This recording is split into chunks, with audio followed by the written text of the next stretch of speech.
The following is a Comfortably Zoned Radio Network production.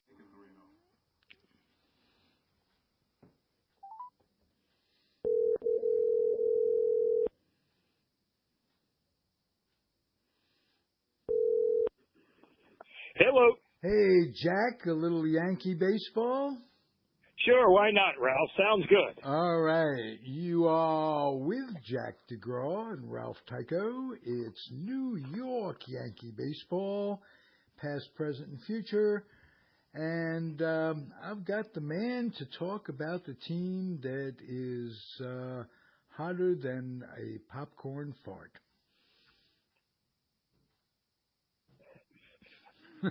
Well, let's get started, Ralph. I mean, there's so much good stuff to talk about. I don't know where to start. All right. Well, how about Aaron Judge's arm? Well, the thing is, I know he's having trouble right now, as a power hitter hitting the ball. I think, this is just my opinion, I think last year during the home run derby, that's when he started to have trouble with his shoulder. Mm-hmm. So I know he's not going to do it this year, but and I think that's a smart choice because I think that's when the shoulder trouble started. Well, I will say this: his throwing arm is absolutely terrific. It's amazing. He's got it. I think he threw over 100 miles last week. He threw a guy out at the plate, and then he threw a guy out at second. I mean, he's got a terrific arm. Terrific arm, and he doesn't overthrow. He puts just enough on the throw to get the guy. So you'll never see him overthrow a cutoff man, and he's amazing. I've seen. I go back to Carl Furillo, watching him. Parker was terrific. There have been several. He's as good as any I've seen in my lifetime. So that adds to the arsenal with power hitters. They're going to streak, good and bad. And he's going through some problems, but he went through some problems 2 or 3 times and has adjusted. And I think he'll be fine. Are you happy with the way the season's going? Anything you want to comment on that stands out to you?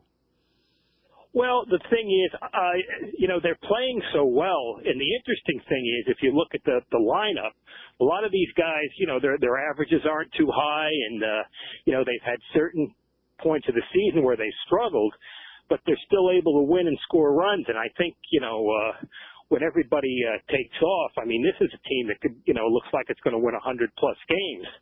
The only thing is the Red Sox might do the same. That's right. That's right. It's going to be a great year along those lines. And we've talked before, it's better for a rivalry when both teams are doing well. It's like you want to avoid the hammer and the nail type thing. You could have a rivalry, but if one team wins all the time, it takes away the luster. And they're very evenly matched. I like that they're staying healthy of late. Have you noticed that? Yeah. Except for Montgomery with the Tommy John surgery. Yeah, that little thing. I forgot about that. I was talking about Hicks coming back and Bird and what have you. That part's nice. Yeah. Especially with Greg Bird. I mean, I really like that kid. I think if he could stay healthy, he could be like a John Olerud type player, and everybody knows how good John Olerud was. Absolutely, especially defensively, and that's very underrated in today's game.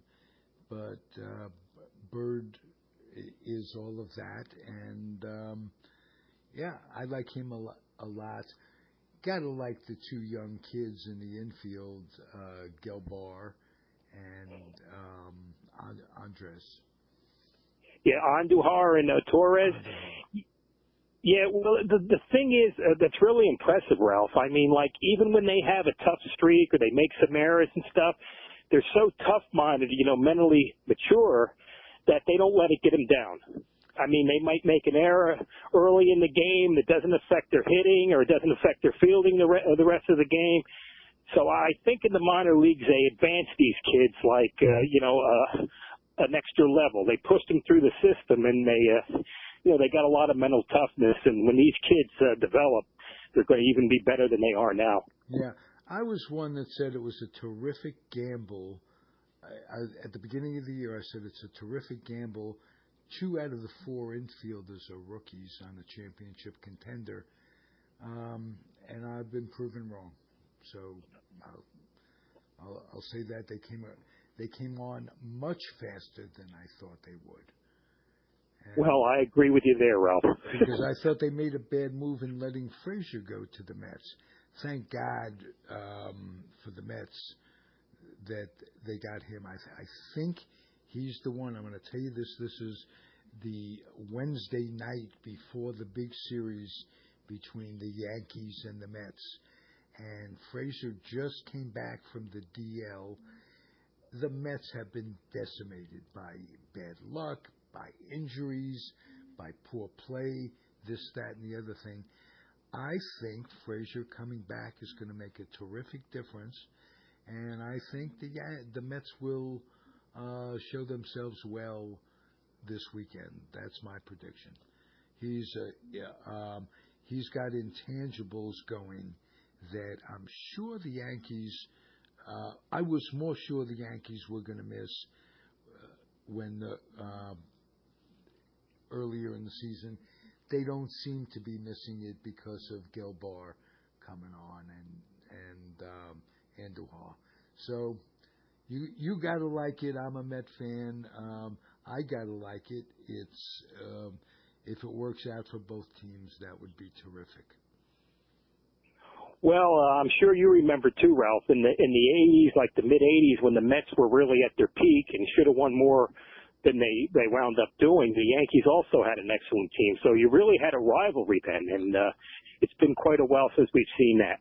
And we did see a Subway Series along the way, and although the Yankees won, which was to be expected, of course, because as a lifetime Met fan, you don't think of yourself as going to win, so you're not surprised when they don't.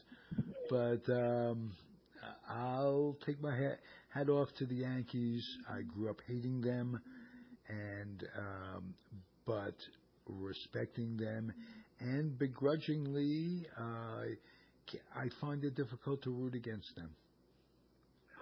Well, I didn't like the Mets from like 1969 to 2007, but after Willie Randolph became the Mets manager, and I could never root against Willie. Yeah, Willie got a bad deal with the Mets, and I am shocked that he never got another chance to manage. He's a terrific ambassador for the game, Brooklyn kid, class all the way, and yeah, I would have liked to see him come back before they hired Callaway. I would have liked to see them come back. But organizations and most people will never go back on mistakes that they make.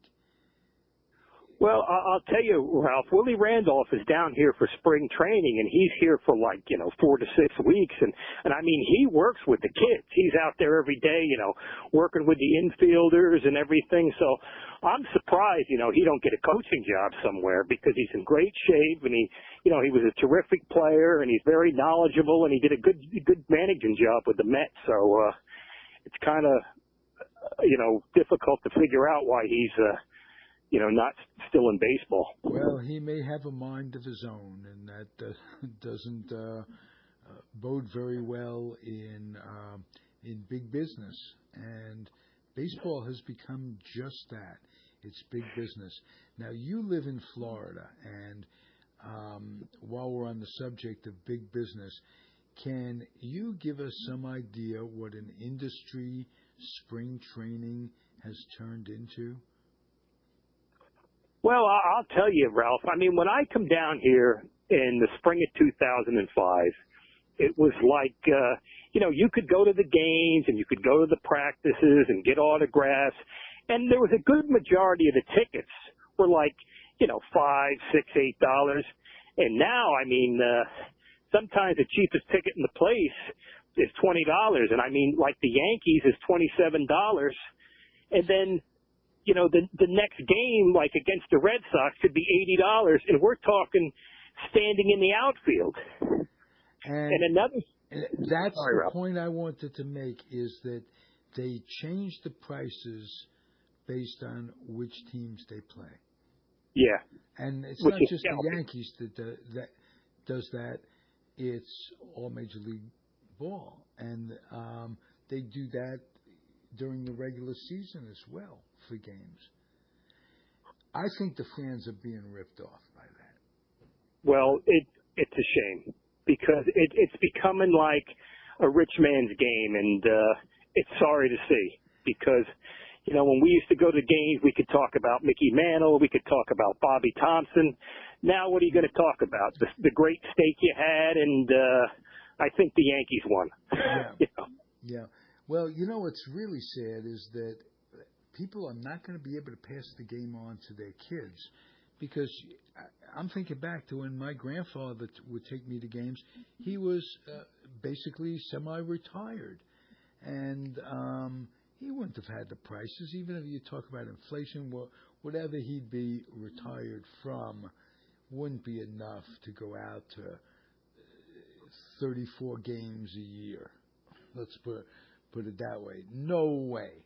With the price of food out at the game, a scorecard used to be 15 cents. You get a pencil with it, for crying out loud.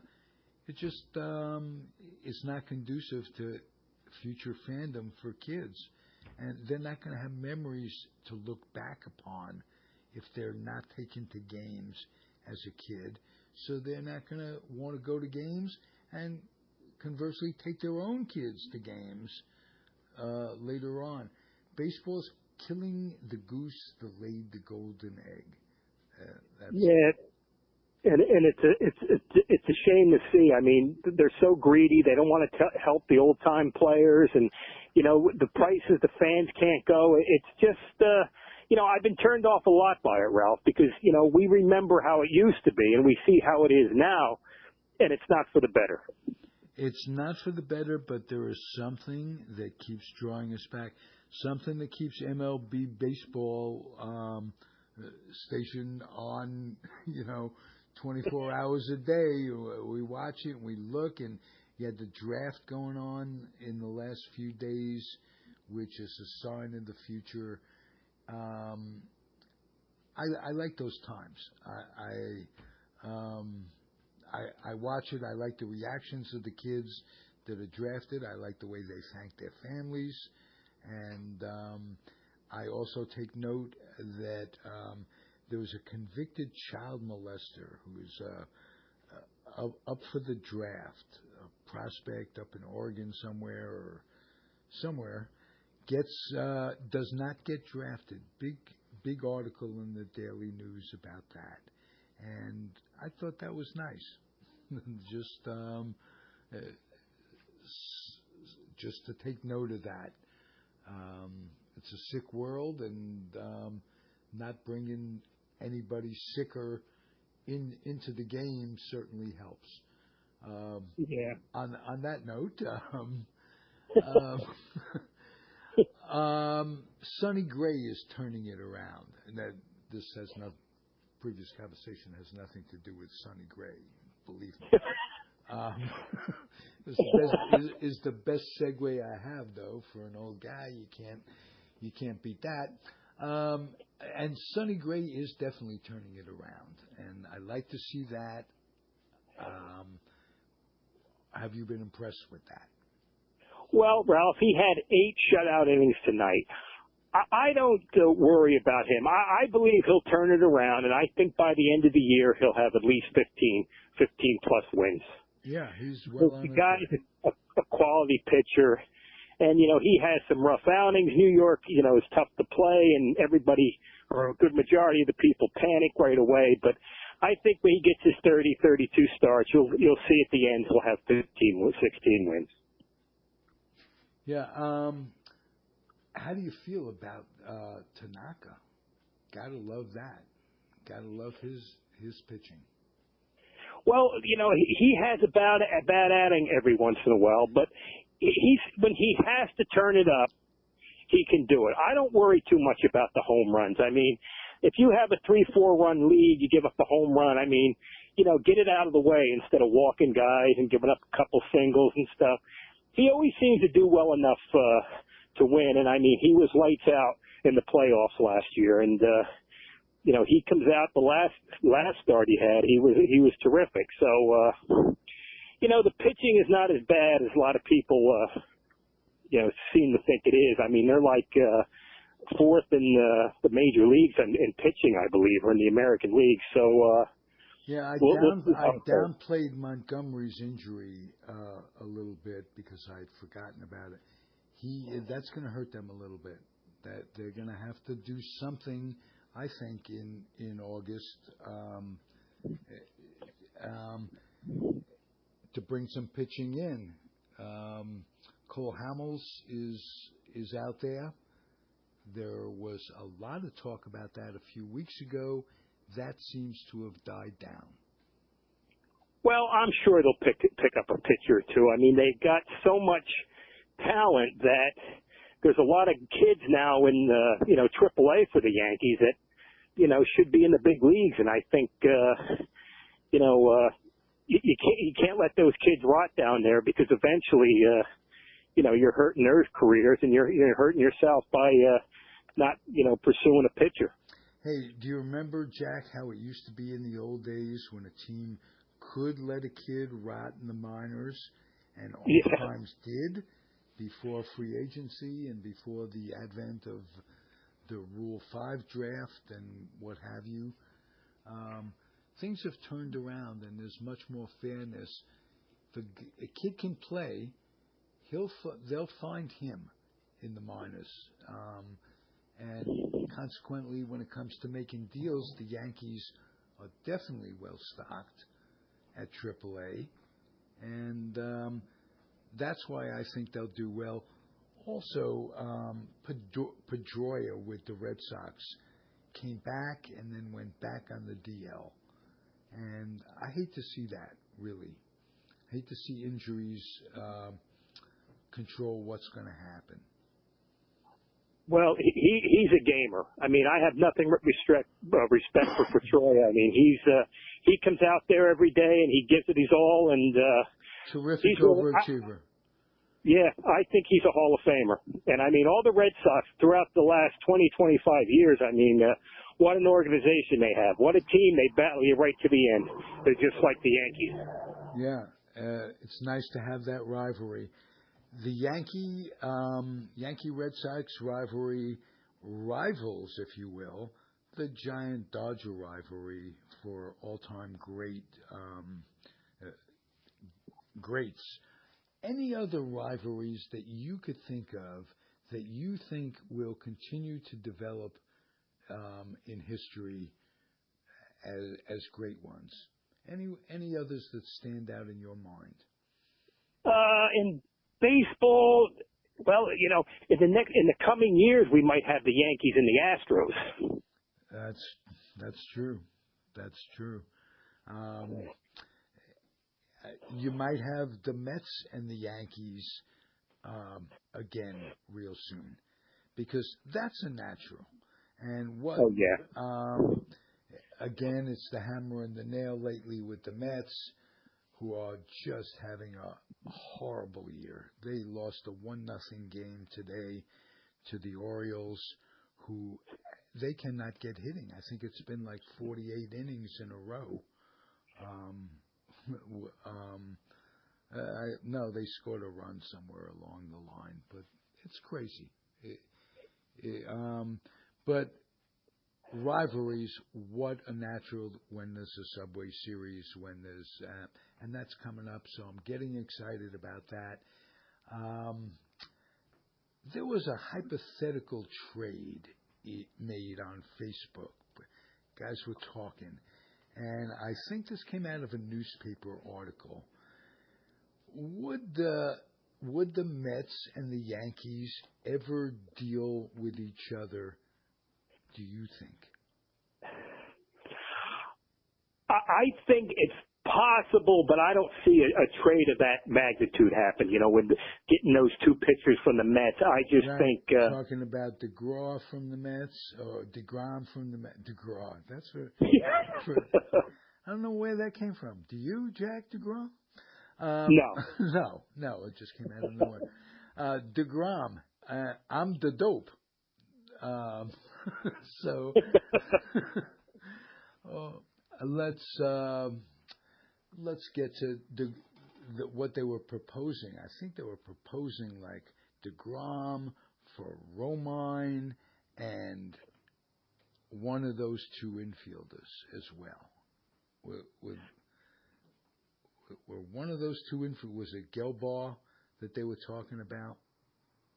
Well, Gleyber Torres, I don't know if the Yankees would do it. I mean, if they would go maybe in AAA and take a guy like Drury or,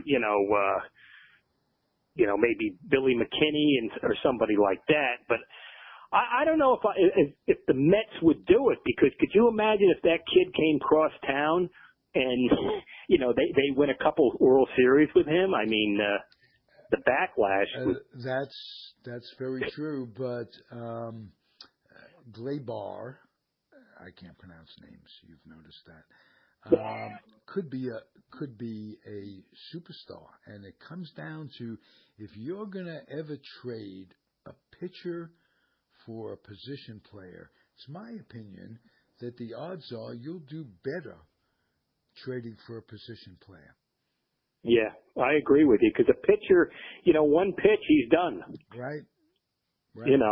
And not that tragic accidents don't happen with position players as well, but it is a matter of one pitch and he's done. And what a crapshoot it is with pitchers. Somebody tipped me to this. There is not one pitcher, one first-round player taken in the draft, started in '65 with Rick Monday, if I'm not mistaken, and not one have become a Hall of Famer. Not one first-round draft choice has become a Hall of Famer. Now, I don't remember if it was first-round draft choice or first-round draft choice pitcher. Must have been pitcher, because I know Griffey, right off the top of my head, became a Hall of Famer. So it was pitcher. And it's crapshoot, the draft is. And that's that. What can I tell you? Well, nowadays, Ralph, I mean, these kids in high school are throwing like 90 miles an hour, 95 miles an hour. So, I mean, you never know how a pitcher's going to develop. Yeah, well, they're throwing and they're not pitching. There's a big difference between just throwing and pitching. And if they're looking only to throw 90, this is a fad that's going to quickly go out. Everybody's got to throw 98 and all that. That's craziness. The human body isn't meant to keep that up for very long. And the whole idea is that if you could throw 91 and you have an off-speed pitch of 79, you're going to get a lot of people out. But if you throw 98 and your off-speed pitch isn't significant, you're not going to get people out. So it's a fad. Go ahead. I tell you, Ralph, I mean, if like down here, I go to a lot of the Gulf Coast League Yankee games and the low minors. These kids can throw 100 miles an hour, but they don't know where the ball's going. Right. And I mean, eventually they blow out their elbows, they blow out their shoulders. And, you see kids, it can happen in college and stuff. So, I mean, like you were saying, you can only throw so hard. And eventually hitters catch up to these 98 miles an hour fastballs, 100 mile an hour, because they see it. They've seen it for years. I mean, it's not a novelty like it used to be. Like, you see Nolan Ryan throw 100 or Bob Feller or Sandy Koufax. Now everybody's throwing hard. Absolutely. And if I had to ask you, because it is such an open subject, so there are real no answers. Is it that they're coddling the pitchers too much, or is it that they're not coddling them enough? What is causing all these injuries, in your opinion? I think they should. I think when these pitchers come up, I mean, even starting in high school and stuff, they're on a pitch count. And then when they even get to the college and especially in the minor leagues and stuff, I mean, they're grooming these guys to pitch 5 or 6 innings. And they got a guy coming out in the 7th inning, and they got a guy coming out in the 8th inning. I remember years ago, the Yankees used to coddle all these pitchers. They wouldn't let them throw X amount of pitches and stuff like this. And I think eventually, years ago, you learned how to pitch because you went late in the game and stuff. You knew you're going to have to pitch 8 innings or 9 innings and stuff. So now they just come out and they throw as hard as they can and they go aggressive for 5 or 6 innings, and then like the night is done. Right. Who was that pitcher in the late 90s that started it with the Yankees? They coddled him. I can't think of his name. Was it Jabba Chamberlain? Yes, it was Jabba Chamberlain. Absolutely. I think that was the first I'd ever heard of a team actually looking at the pitch count as hard as teams look at the pitch count today.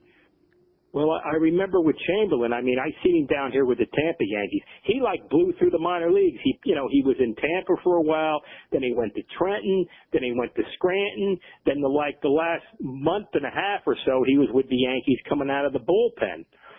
And he did a nice job out of the bullpen, and then he was originally a starter, and then they wanted to change him back to a starter, and he'd get on the mound there, and he would blow through an inning, and then a guy would get on base, and he'd start fidgeting around, and he stopped being aggressive. It's like, he didn't go after hitters. So I think that hurt him. He just should have stayed one or the other, starter or reliever.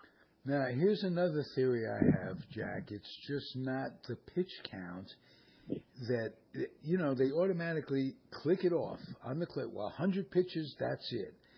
But, they could be missing the real point could be how many of those pitches were under pressure situations where they had to reach back, more adrenaline, more on the pitch. So you could have a day when you're pitching 100 pitches and you don't have to reach back. And you could have a day when you pitch 40 pitches and you're putting as much strain and tear on yourself as if you had pitched 100 and you're ready to come out after 40. And they're looking, well, you only pitched 40 pitches. Well, another thing, Ralph, to be fair, I mean, nowadays all the guys can hit home runs. And I mean, you go back in the 50s, 60s, and 70s, you had a lot of dead spots at the bottom of the order. You had the pitcher hitting, and maybe you had a shortstop hitting 220. Right. Now, especially in the American League, no rest. Yeah. In the lineup for a pitcher, he can't pace himself that way, and that may contribute to all of this. But they hit a lot of home runs, but they strike out a lot too, more so than ever before, and. So the game seems to find a way of balancing itself, And the you don't have a manager yelling "butcher boy" anymore. Choke up on 2 strikes. I mean, now they all swing from the ass now, and. And I'll tell you why that is, because the guy the Johnny Logans and the Red Shindings, who just passed away today. Oh, he did. Sorry. God rest his soul. Or whatever, Goddess rest his soul. He was 92 years old. He was the kind of guy who could do the intangibles to win games. He'd hit behind the runner, take a strike, so a guy could steal a base. You know what? That stuff doesn't show up when people go to the arbitration. And arbitrators only know from stats. They have no idea about